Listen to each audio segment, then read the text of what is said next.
All right, so it's about 11 o'clock now in not quite so sunny Queensland, but for midday for our folks on daylight saving time, and for those who are from other parts of the country, I'd like to welcome you all to this morning's webinar, which is proudly brought to you by our partners Learning Seat and ourselves Management Effect.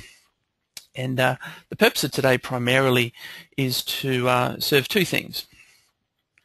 First of all, to give a snapshot of what we have planned for you with regards to our change management training, and also to look at what change management is and what kind of value that can add to your particular organisation. One of the interesting things I think that's happened recently in the world of change management is the degree of popularity that the concept has received. I mean, really, it's something that's been around for a long time, that people have, since the dawn of time, have always had to do. But in terms of it becoming a profession in its own right, in terms of the concept of change management becoming a discipline with a body of knowledge, and people pursuing it as a vocation and career, that's a fairly recent phenomenon. So I thought what we could do, first of all, is probably start off with a few stories. Some of you may remember, I know my first mobile phone looked a little bit like this, and I think, just to draw a bit of analogy between how fast things can change, and how frequent things, and I'm sure we've all heard in the seminars and the stories that we catch up with, how the rate of change is so significant. I think some of the other things that we need to factor into is how the degree of volatility has moved into organisations, in terms of whether that be competition, whether that be demand for service delivery, whether that be a challenge from above to do more with less, or whether that just be more hygienic matters to do with recruitment, attraction, training and development. None of us, I think, would argue that the challenges today are quite different. If we look at that in terms of how things have moved on, just to draw a contrast with our little analogy here of the phone, I've got little kids who are as au fait at using my iPhone as what I am. And when we think about the breadth of reach of change and the pervasiveness of change, it's quite remarkable. I think one of the challenges is that in order for us in businesses, in organisations, regardless of the type of business it might be, whether it's not-for-profit, whether it's a service delivery business, whether it's a regulatory type of body, doesn't really matter what type of business we're in. There are key result areas that just demand we be more able organisationally and more able personally to deal with the ability to handle change.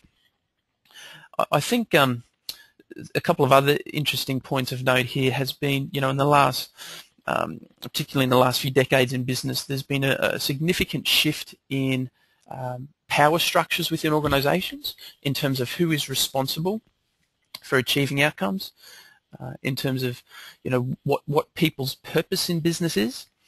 And I think some of those values, rightly or wrongly, whether they've come and gone and whether that's a good thing or not, the shift has brought about a number of significant impacts. Some of those beneficial, some of them not so much. For example, the way that businesses have become less top-down, less dogmatic, less hierarchical on one hand, has been great.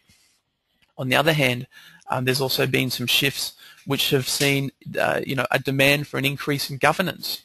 And in that regard, we've seen increasing requirements for businesses to deal with regulatory authorities.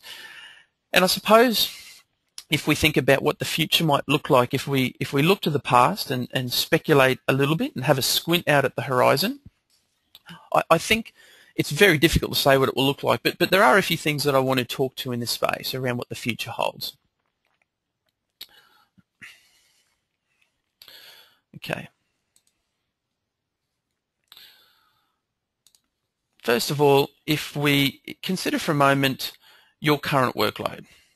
Okay. What was it like when you first started in your career, in your profession? It doesn't matter if it's different to what you were doing now, but just think for a moment, what was it like with regards to the amount of activity in your daily, weekly, monthly experience throughout a year? How much of it was, predictable? How much of it was planned, known, and you kind of rolled with the punches? I would suspect that for the vast majority of us, in the 20 years that I've been, working in the professional services space, things were a lot more predictable, a generation ago. There were initiatives, yes. There were changes. There were projects. There have always been those things. But in terms of people's general experience of work, it was far more predictable.